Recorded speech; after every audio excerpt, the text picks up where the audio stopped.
Welcome to another episode of Tales from a Professional Nerd. My name is Bryan Steele, and I will be your nerd today. So, let's get into the week in Bryan.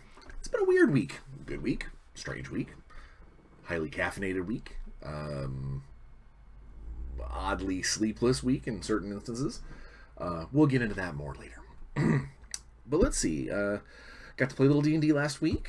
Didn't really play any miniature games, sadly, aside from a couple little playtest scooch around some testing models for Warzone, and a little bit for one of my secret projects. But other than that, it's been a solid week. Doing a lot of work for Spycraft, doing a lot of work for the Mighty Morphin Power Rangers role-playing game, which is coming along famously. But yeah, it's been kind of, I don't want to say slow. It's not. It's normal. I'm not like, working on 17 things at once. I'm able to quit my day, my work day at a normal time without feeling guilty. I've got the last illustration for my DM's Guild supplement is being finished right now, and I have to say, while Kelsey has done an amazing job on all of them, this last piece is probably one of my favorites that she's ever done. It is, I've only seen the black and white so far. She hasn't colored it in for me yet.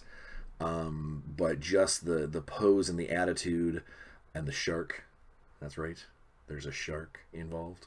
They look great, just sick good, and I think that that's going to be definitely one of those pieces that makes it shine. But yeah, when that's done, it goes to layout. After layout, it goes to the DM's Guild for publication, and then I will be telling you guys to go out there and download it for cheap for your D&D games to help support your friend, the professional nerd, but also to add some cool stuff to your D&D game. Come on, why would you not? So I did. I got two. Before I get into the rest of my week in Bryan, the rest of the week in Bryan has honestly been just work and then just regular real life stuff. I haven't had a chance to get over to the hobby rig in a little while, just because I plan on going over there later tonight, maybe to do a little painting on some stuff. But overall, it's just been a lot of keyboard stuff and getting the opportunity to actually relax. Quit. Get out of the studio at a relatively decent time. Go and chill. Maybe play some Xbox. It's like I said. Especially with everything going on in the world right now. It's been kind of necessary, kind of needed. So let's see what else. So two cool things ended up in my inbox of sorts this week. One of which I was just thinking about it a second ago. I was literally just thinking about it a second ago, and I lost my train of thought. Ah, man. Two things in my inbox. One was about the show. Oh! So you may have noticed in the description of the last couple of videos, I've put a Kickstarter in there that is not a Kickstarter that I worked on. There is a gentleman whose TikTok handle is Dialone Games, and he has a board game called Big Bad Evil Guy on his on Kickstarter right now, and I think it's still got like 30 some odd days or 25 days or something left. He's still pretty far from target, but I hope he makes it. He made this game he set himself up for a goal, and specifically from basically raw notes to finished product, gave himself 90 days to do it, and that was including playtesting. That was including, which is a hell of a that is a serious goal. Some might say that it was too fast. I don't know. Maybe there's always a possibility that there's always a possibility that maybe it's an easier rule set to try and figure out how the numbers work, that sort of thing. But either way, I've watched his videos. I backed it myself. It's a solid concept. It's a fun kind of family style D&D. Whereas I say D&D, it's more like a fantasy role play setup, except it's not a role playing game; it's a board game. And unlike things like Descent or not Curse of Strahd, but like the Castle Ravenloft, things like that, where you have a model running around, Massive Darkness, things like that, which are great role playing game simulators in their own right. This is more of a tile based game, not pawns and monsters. It's basically telling the role playing story through a bunch of tile placement and card play and things like that. I like I said, I put it in the description the last couple videos, but then I actually forgot to mention it in the videos for you guys to go check it out. I highly think you should check it out. It's got a cheap buy-in for a tile placement game with the style that of all the parts that he's put in there. I would expect to pay about $50 or $60 at a game store. His buy-in at the Kickstarter is only like $40. And again, backing it doesn't hurt anybody. We've discussed Kickstarters before. Is backing a Kickstarter that hasn't funded is just helping them. It's just getting them more exposure. It's just getting them closer to funding. And if your only reason why you don't back a Kickstarter is because, well, it hasn't funded yet, so I'm not guaranteed I'm going to get anything, that is the most backwards way of thinking of all time. Because the whole point of the Kickstarter is to get that funding so it will be created. And so if you want to get the product created so you can have the stuff, back the Kickstarter. Don't wait for it to be funded and then back it, because then it's a sure thing. That doesn't make any sense. You're not out any money unless it funds anyway. So helping it get, if it's a product that you want and you're not just ghost backing to try and help somebody's numbers, if it's actually a product you want, back it, whether it's hit funding or not. Because if it doesn't hit funding, you're not out any money. You're out nothing. You're out an email that comes in that says, hey, sorry, this didn't make it. Whereas projects like this, Dialone, he's really, he's put his heart and soul in this, and I really want to see him succeed. So if you're into board games, if you're into role-playing simulation, style board games that are really fast and easy to play, please follow the link in my description and give him a base back. Just try and get this game out here in the world. I think he deserves it, and I think that he's worked really damn hard, and I would love to be able to see something like this succeed. If only to make sure that he knows that people are out there looking out for him. When you back it, you get into the comment section, you tell him that Tales from a Professional Nerd sent you, because I want him to know that I've got his back. So that was the first message that I got. Someone had asked what was that all about, and now I've let you know. The other thing that I got in the mail, in the inbox / mail, so I'm writing that down so I don't forget it real quick. Okay. So the other day, I go to the post office and to go pick up my mail, because all of our mail goes through the post office here in my little town, and I go and there's a box waiting for me, which is common. I'm constantly getting things in from Kickstarters or stuff I order, or gifties from fans, whatever. But it was from Amazon. And I don't order things from Amazon very often. But had my name on, like, it had my name on the address, but it didn't have a return address on it. It just basically said fulfillment center, and I'm like, okay, that's weird, you know, because I don't remember ordering anything. And so what it was is, God, probably 3-4 weeks ago. I don't know if I said anything on here, and I honestly I don't remember if I only said it on TikTok, if I said it on Twitter. I know I said it on Facebook. I don't know if I said it here, but I mentioned that I really, really wanted the Heroes Feast Dungeons and Dragons cookbook. And I haven't really cracked it open yet, aside from just basically being like, wow, this is cool. And I'm going to take a look at it here in a second. But somebody, whether it's one of you YouTube subscribers, or if it was somebody from TikTok, or somebody from Facebook, I don't know who it was.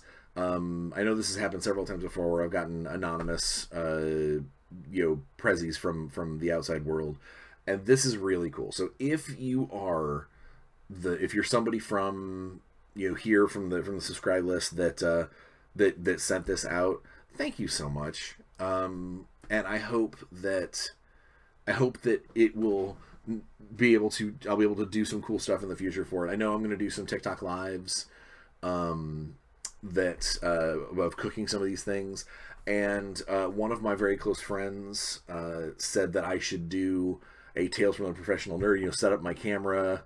When I get my laptop fixed, set my camera up in the kitchen and basically do a Tales from a Professional Nerd, the kitchen hour, or whatever. And it might be fun. It might be, I don't like, I'm a foodie. I love making food. I do a lot of weird cooking stuff, for my family and for my own edification. And so I'm eager to see what this thing can make, and to see what's in there and what they claim is D&D food. I'm excited. And so whoever you are, if it is somebody from the channel, thank you, from the bottom of my heart, and hopefully from the bottom of my family's stomachs. But yeah, before we get into the actual topic of today, because that's really honestly my week, is that and a bunch of Mighty Morphin Power Ranger stuff, and some Spycraft. And waiting on, had a really good meeting about a future Shadowrun novel. Just got to wait to hear back. It's that time of season. But yeah, let's take a look real quick just to see what's in this thing. The pictures are great. Here's a goblet in front of a fire filled with bacon. I'm assuming by the look of it, it's probably candied bacon, but. It's got great art and stuff. This is so neat. I can't wait to make some stuff. All right, so it's split up into human cuisine, elven cuisine, dwarven cuisine, halfling cuisine, uncommon cuisine, and elixirs and ales. That's very, very cool. And it sounds like there's some playing with food. Playing with your food. I bet that's D&D stats for food. That's so great. Acknowledgements, authors, so forth and so on. Let's go straight to uncommon cuisine. That sounds fun. Page 147. That is not anywhere near there. All right, so 147. Let's see what we got, because this is gonna be great. The art is so good. Like it's not. They really did go out of their way. Holy crap. Okay, so the uncommon cuisine section starts. It's got a really cool picture of like a marketplace. Art is great. And it's got like a player's handbook out reference point. It's got 2 or 3 pages of kind of what different breeds of different species and things, what they do to what's their cooking like. It's actually kind of a D&D book. All right, so here we go. What's in this section? We have Ark and the Cruel's flame roasted halfling chili. I'm assuming it's probably a chili made from halflings, because Ark and the Cruel is an evil dragonborn. Speaking of which, if you don't know who that is, that's Joe Manganiello's his iconic D&D character. I know he played it on Critical Role. He's played it at GaryCon with people before, and recently that character has become actual D&D canon in, I believe, the like Descent to Avernus role campaign where they goes down to hell. I think Ark and the Cruel's there. 156 is Orc Bacon. Assuming that's probably bacon made for orcs, not of orcs, because that would seem weird. We've got fire spiced abyssal chicken kebabs. That sounds good. Hard buckler stew. Twice baked cockatrice wings. Braised lamb. Oh, love lamb. Deep gnome trillimac pods. I don't even know what the hell a trillimac is. Surrogate steaks, Barovian butterscotch pudding, fried fingers, and Bitopian shepherd's bread. So that's all the unusual things in this particular section. Oh, how great is this? The orc bacon. Yep, I was right. It's candied bacon. It's, well, partially candied bacon. It is a pound of thick cut bacon, 3 tablespoons light brown sugar, a teaspoon of freshly ground black pepper, a teaspoon of garlic powder, and 2 tablespoons of orange juice. And basically, you candy it out. Dude, I could do that right now. I have everything for that, literally in the kitchen. How cool is that? Fire spiced abyssal chicken kebabs look great. Hard buckler stew looks like a it's like a chicken vegetable lamb roast too. This is just like almost like a general minestrone sort of thing. Twice baked cockatrice wings. Those are just basically chicken wings. Braised lamb.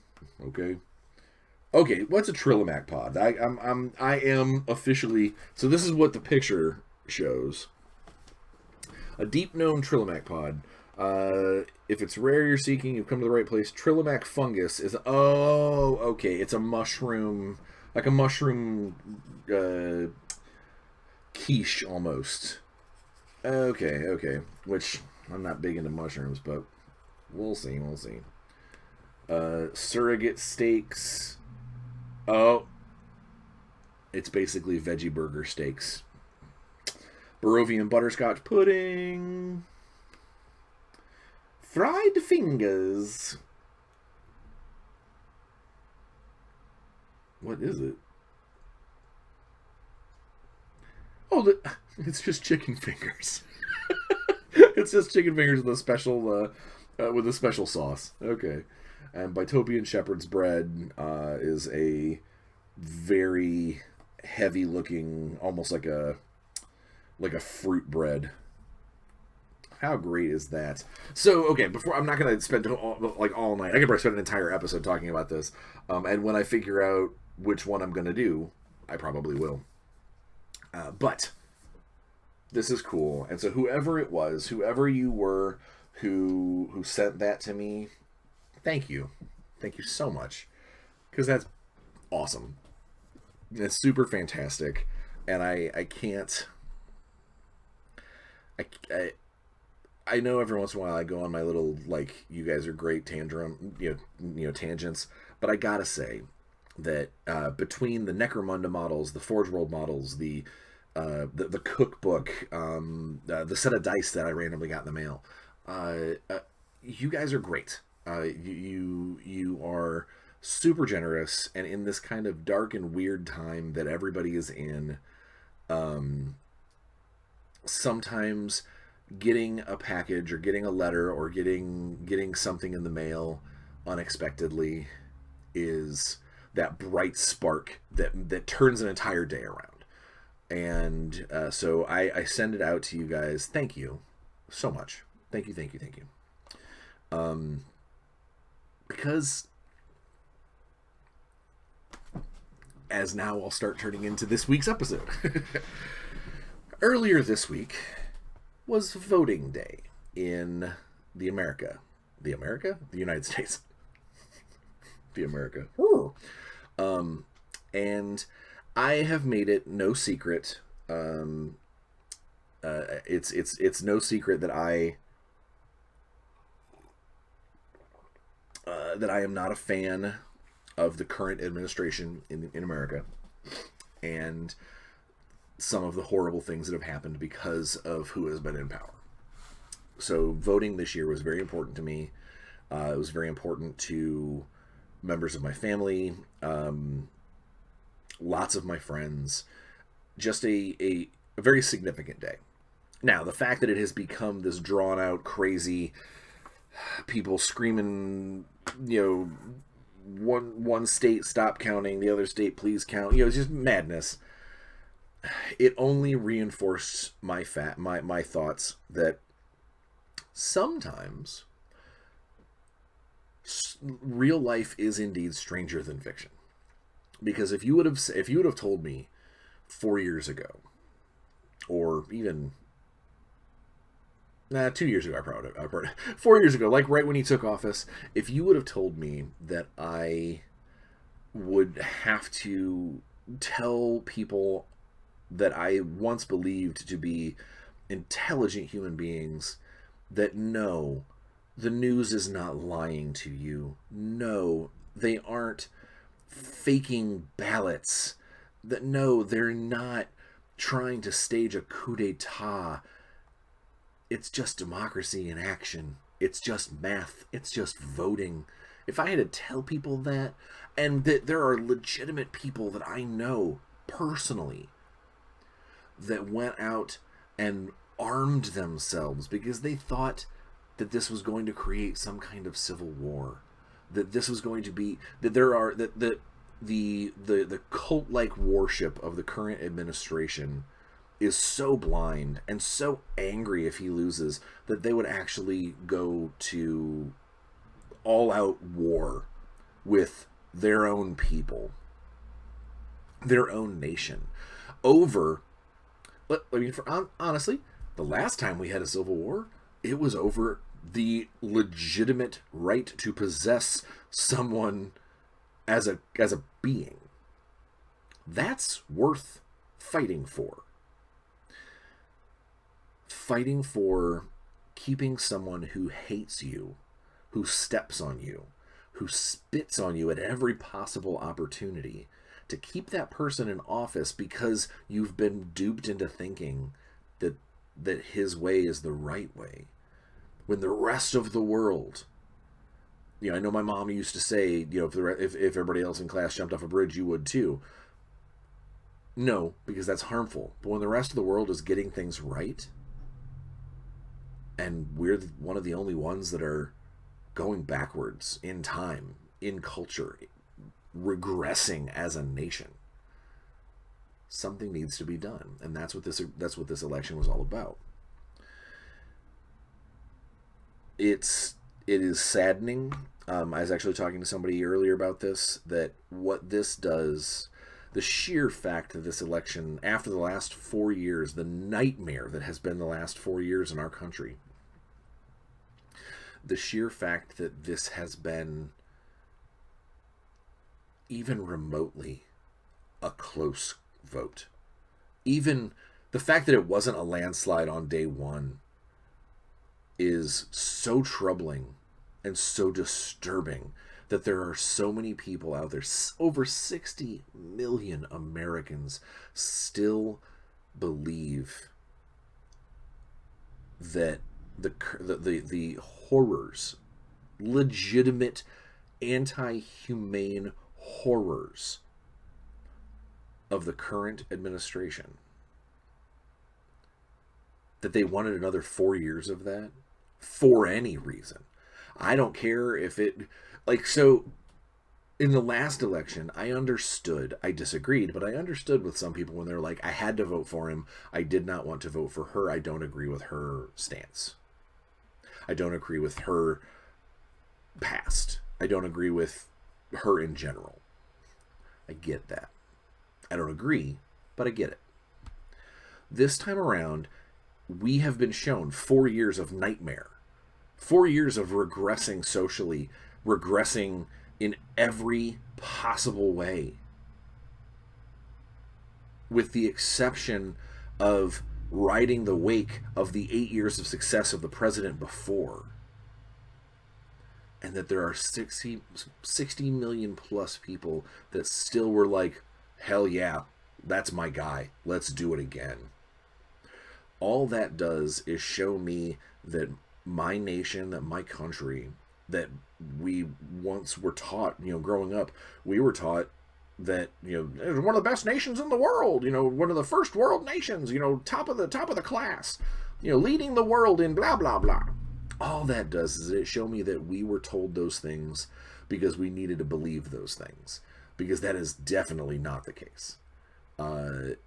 60 plus million Americans are okay with the horrors that happened in the last 4 years. What that means to me is that we have got a lot of growing up to do as a nation. I know I just soapboxed, but we have a lot of growing up to do. We have a lot of old-minded, backwards people that are willing to stomp on others, put people in cages, persecute for the sake of authority, for no other sake. Not justice, that's for sure. And to actively support open hypocrisy. People who have said, if I do this in the future, call me out. And then they vote for them again.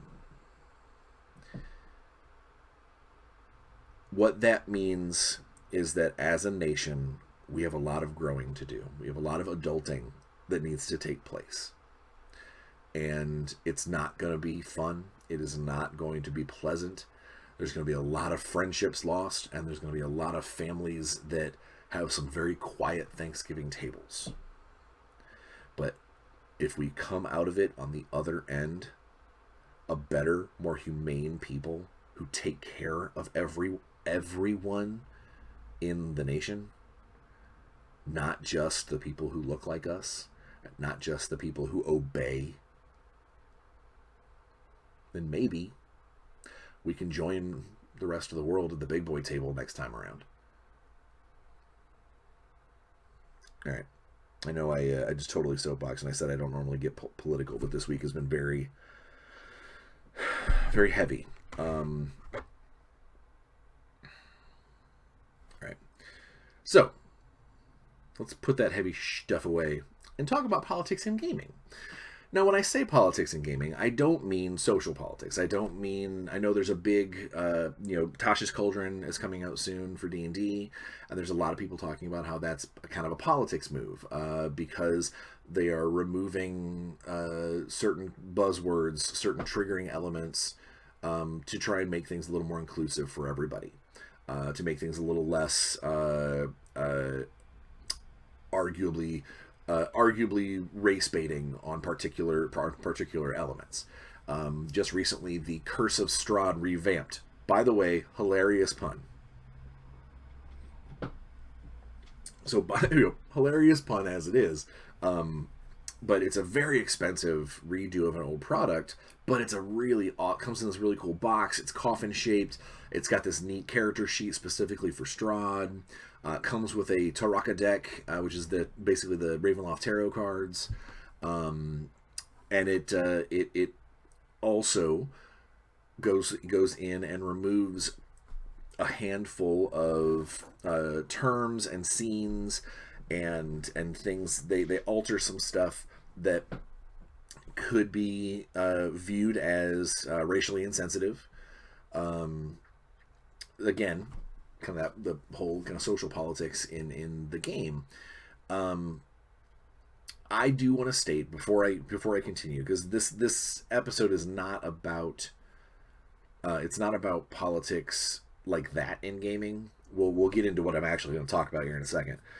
But I do want to say that there are a lot of people, there are a lot of gamers out there, a lot of specifically old-minded gamers which is not a bad thing, just older gamers that are basically freaking out that they're making these changes, to how races work in D&D, and how the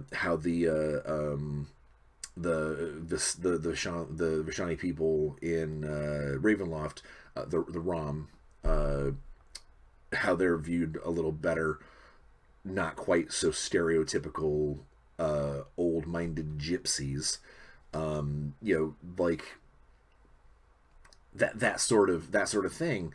There's a lot of people that are fighting against that because they're like, oh, you're telling me that I've been supporting this racist stuff, and it's like, no, they just want to make it better for the future.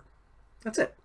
There is nothing that says that someone's going to break into your house and be like, quit calling all of your orcs savages because you're a jerk. It's not what they're saying.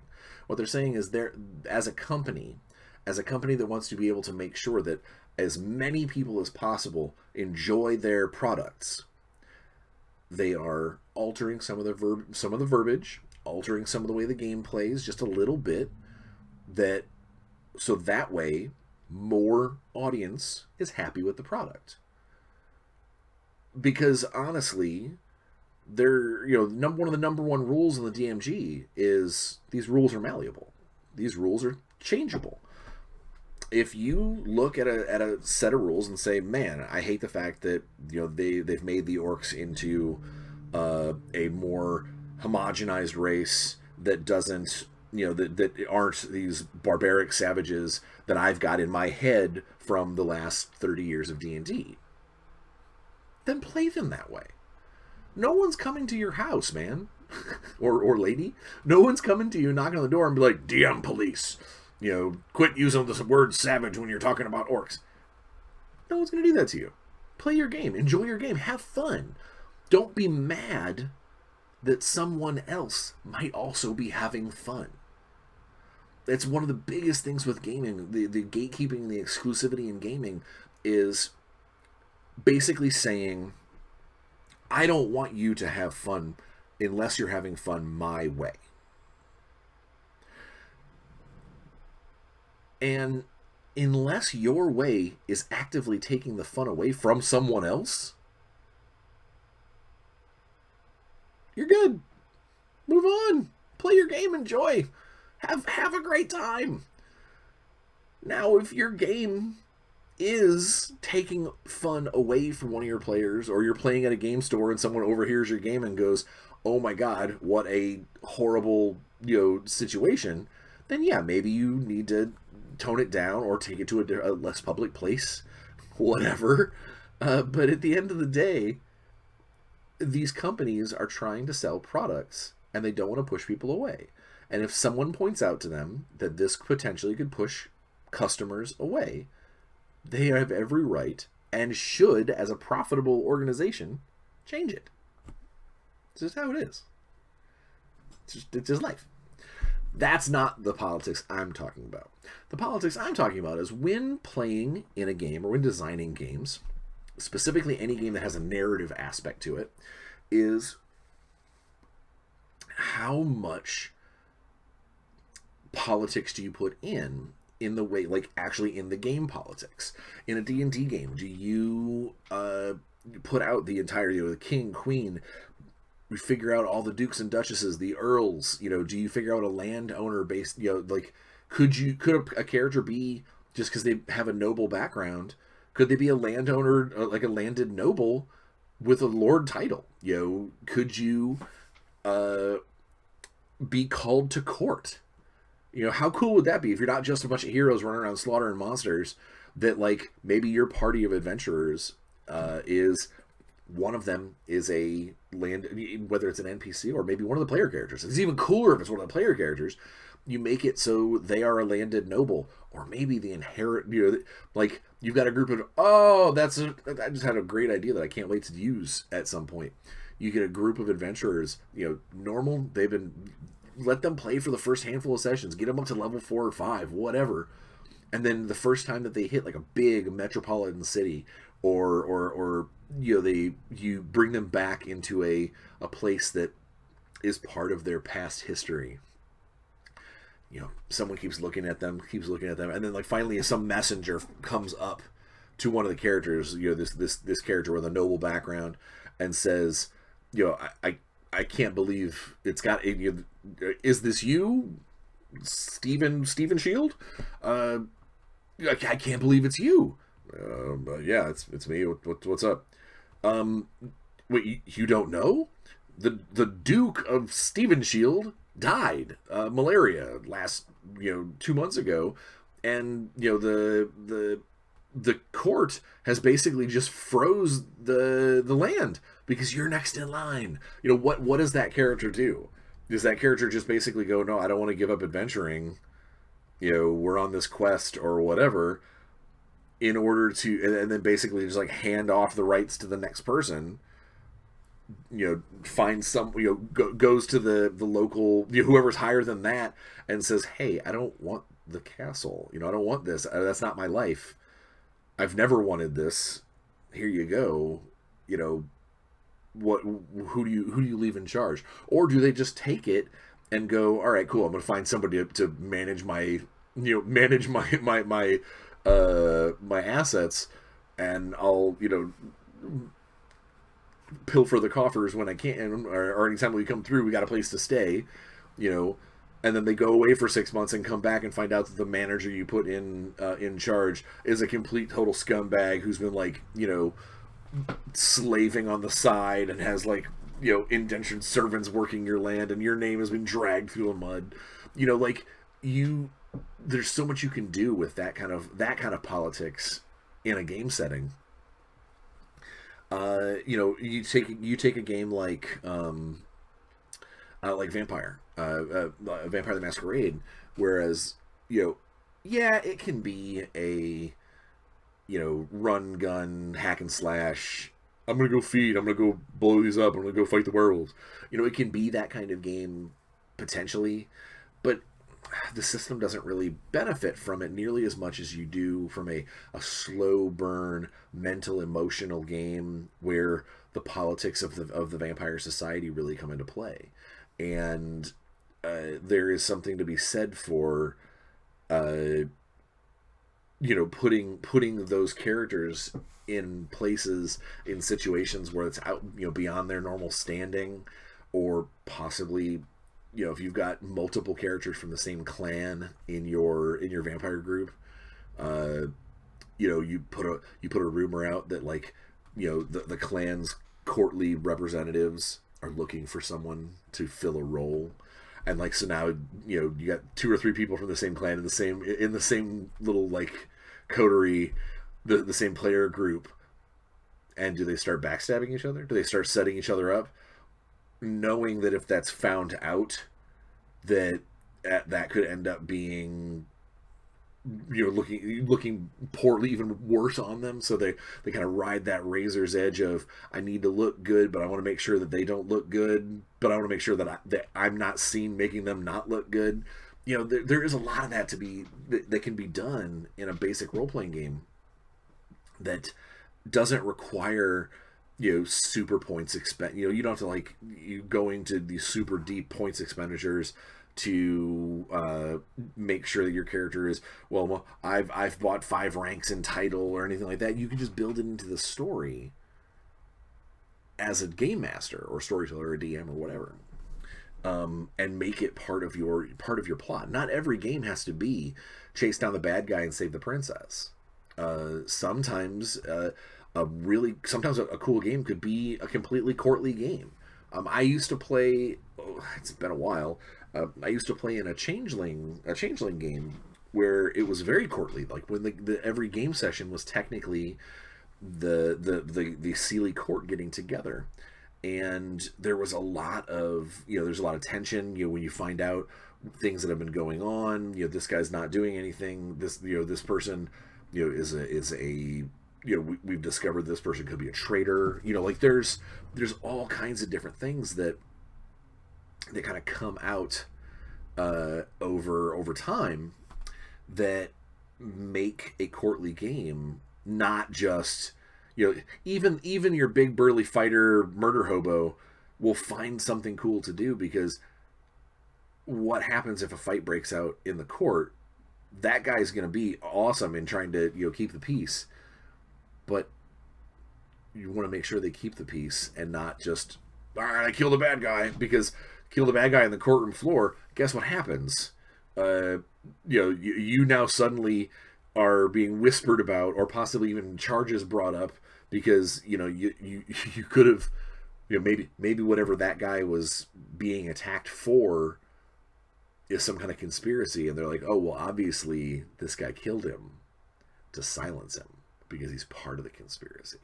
There's so much you can do with the weight of politics, even in a murder hobo game. I personally think that if you can do a game that is all politics. You can do a game where everybody is nobles around a table, the sort of thing. It might be a little harder, it might be a little less exciting when it comes to the combat side of things, but could be super fun. I recently played in a very short set number sessions game in the world of Chaldea with Peter Atkinson's world, and we were all nobles of a sort. It was a courtly based game. All the players were called from their various parts of the world to this court to discuss significant matters. And while we were there, we came from different types of nobility. Mine was a fey nobility where I was kind of the dirty hilljack. People didn't respect me as a landed noble because of I've got elven fairy blood, and I live by a different set of rules, but still I'm technically a noble, and they needed to sort of keep that in mind. Whereas another noble was just dishonorable, scum of the earth type person that just had to be obeyed because of their position. Like when they said things, people did things, and it was just disheartening to see good people doing things because this guy said so. It's just very cool.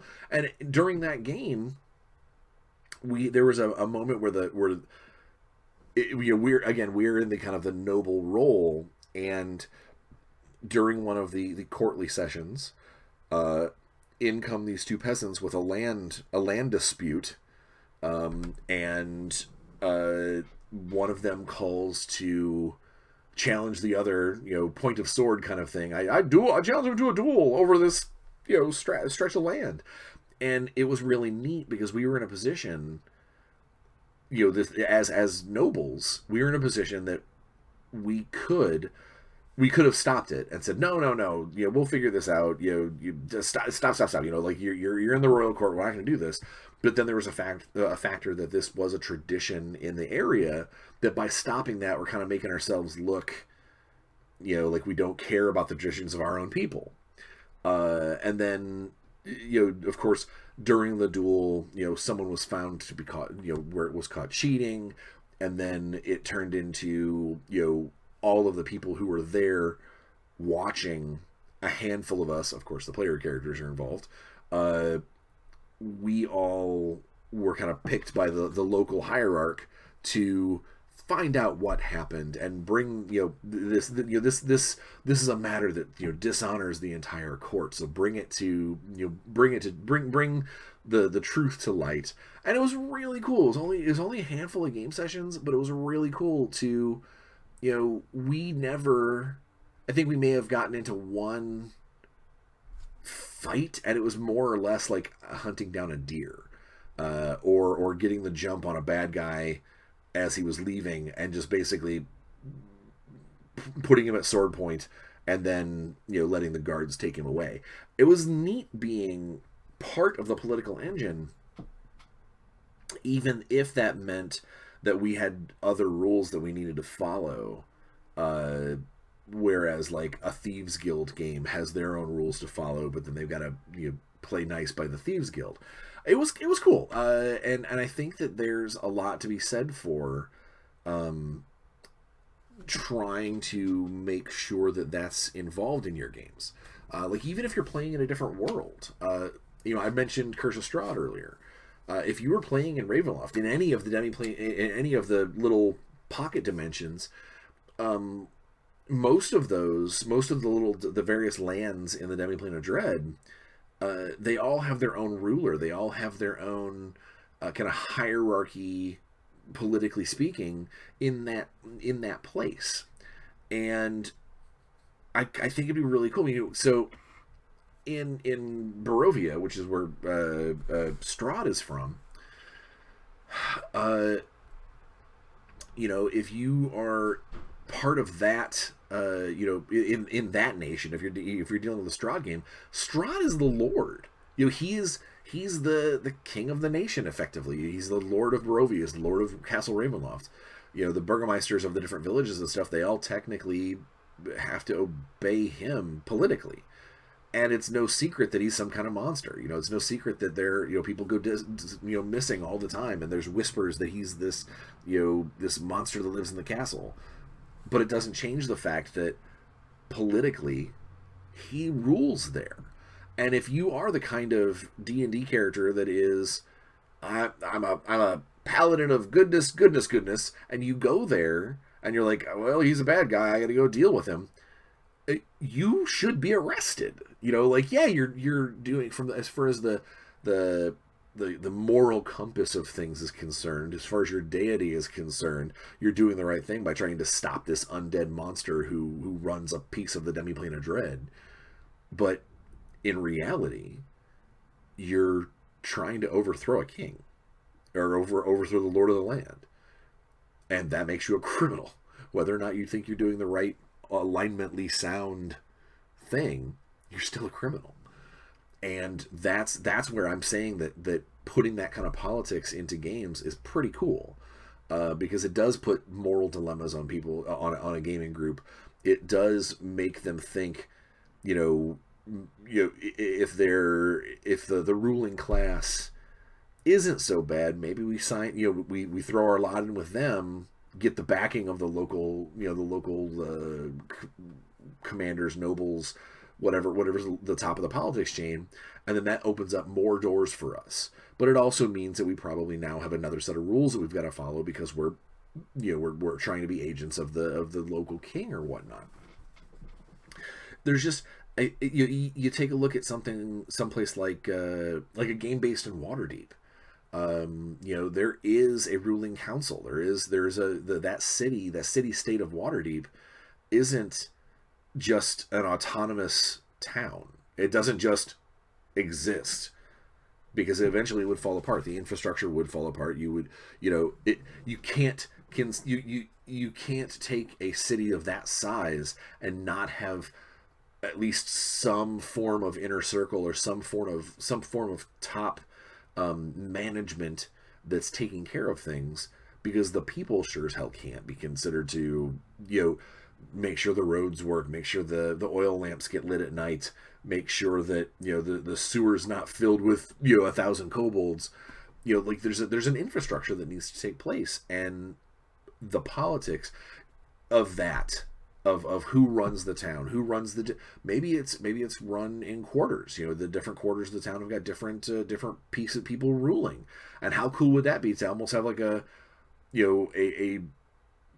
a block war between one quarter and the next, because something major happens, or somebody gets blamed for something.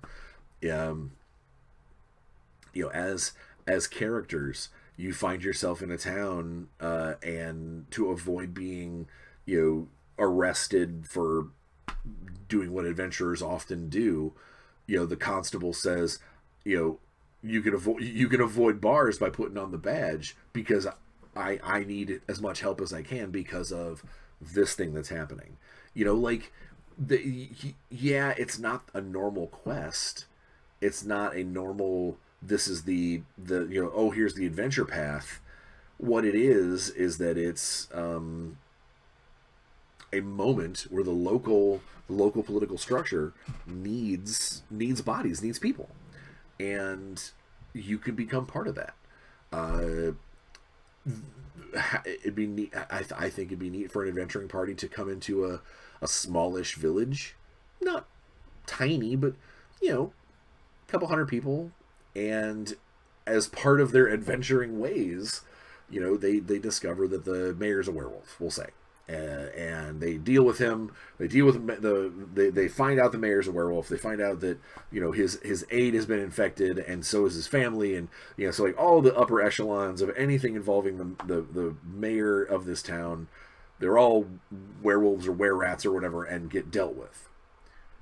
And so suddenly you've done the right thing. You've destroyed the monster. You've thwarted evil, and you are now left with this village who is leaderless, has no concept of what of what they can do for themselves, because maybe the mayor was a monster, but for the last 10 years he's been a decent mayor. He just only recently got monstery, and so now these adventurers are left with a village that do you just name another mayor? Do you try and help the town find somebody to replace him? Do you try and tell the town that tell the village that they don't need to replace him and they can govern themselves?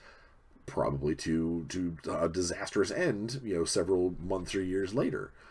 Do the adventurers go, hey, now that we've done this, you need to petition the local earl for another mayor to come to take care of your town, or for him to appoint somebody or something along those lines. And then now suddenly the adventurers are sucked into this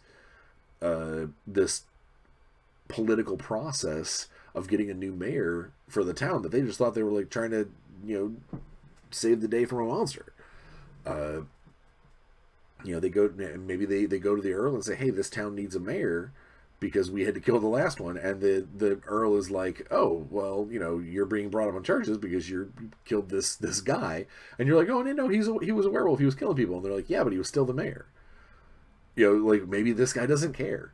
Hell, maybe this guy is also a werewolf, but he's an older one. And maybe he's the one that bit the mayor. Who knows? But it's getting involved in those sorts of processes that can throw a player group for a loop, because they have no clue what they're getting into. And a lot of times, especially in a kind of a raw combat style game, it's very difficult to look at a group when they are, all their skills are bent towards killing people and finding monsters and hunting them down. And then you look at them and go, okay, you are now part of this thing that we're doing, and they're asking for your help. Do you have anything that can help? Do you have any kind of skills or knowledges or anything like that that'll help you? I could kill all the bad guys. That sort of thing. You take a different kind of game. Take a Shadowrun game where politics isn't likely, but intercorporation politics. Where you can kind of take into consideration of, instead of it being the mayor of a town that you're dealing with, it's the CEO of a company that's being bought out, or maybe there is like you put the Shadowrunning team is being put into a situation where they're going to be the decoy for a political coup, a mega corporation coup. There's ways to get people involved, because again, just like earlier in this episode when I kind of got on my high horse and was talking about how deeply I'm being affected by the current situation in my nation, these characters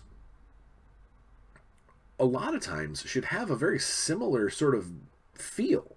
They should have that, that sort of, I'm not saying necessarily like a national pride or anything like that, but basically, if put into a situation where they are watching the downfall of their city, or they're seeing a village gonna collapse if they don't help, and I don't mean help as in like beat the bad guys, but I mean like, help them with their infrastructure, help them with, informing the local nobles that this is being taken care of or needs to be taken care of.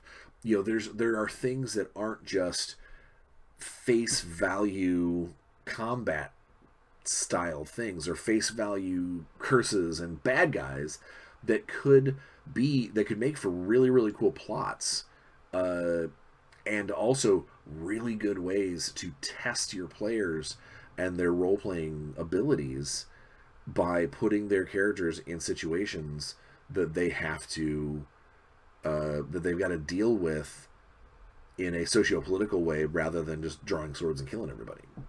So that's kind of where I'm at. Is this week again, a lot of stuff been rolling through my mind, but it does. I think that it's something that is often lost when people play D&D or other role-playing games. I know a lot of times that it takes the kind of the politicking behind things, the sociopolitics behind a narrative game world, that game setting, or that moment often takes a back seat to, I want to roll dice and kill stuff. But if it's done well, it's amazing, and it can be the very backbone of a plot, or an amazing set of side plots, or something that can haunt players in the future. There's so much you can do with it that isn't just, I found the monster, I found the bad guy, rawr, and that's kind of what I'm saying, is that you can, I mean, how cool would it be to have a villain that is, I mean, not cool for them, but like from a game master perspective, having a villain that is effectively untouchable because of who he is, because of the role that he plays. Maybe he is an excellent leader. Maybe he is an excellent mayor. His town is amazing. People love him, and then you find out that, well, he's a demon. He's like a demon worshipping, cult monster that every season has to kill something of truly good and innocence, and maybe that's the reason why he is such a nice person, and why the city actually backs him up, and all the constables love him. He's a charming, awesome guy. He's a good ruler. He just behind closed doors eats babies. Like whatever. That's it puts the players in a very interesting position. And then not to mention putting players into a position where they are thrown into the political scene because someone is discovered to be of royal blood, or put into the situation because maybe they're hired to protect a very prominent political figure who is a complete jerk. Who's you're going up against other heroes because you took this job to protect a guy, not knowing that this guy is going to be targeted by a bunch of good guys. And what do you do? There's a lot to be done. I think that it could be very, very cool. It's not for everybody, but I think that it could be a very neat set of plot points and ways to grow as a game master and game writer, is to use some of those things instead of just always hack slash kill monster save day. All right, so I just saw the clock. I've been ranting and raving, and I know I spent a little extra time on things earlier on my soapbox, but we're in a weird spot. As of this recording, we still don't know who's technically won. I mean, we basically know, but you never know. Weirdness can happen, and maybe next week when I'm making my video, I'll be crying at you guys. This fly is killing me. I'll be crying into my camera because something horrible happened. Whatever the case may be, I want you to go out there and enjoy yourselves. Stay safe. Try and bring some light into this kind of dark part of the world right now. Ignore, set aside some of that stress. Find a way to blow it off. Find a way to be happy. And if you have to go out, wear a mask. If you're in a nice, safe situation, smile, enjoy yourselves, and definitely go out there and do the things that my industry is trying to help humanity with right now, and have some fun. Play some games. I will. I'll see you next week.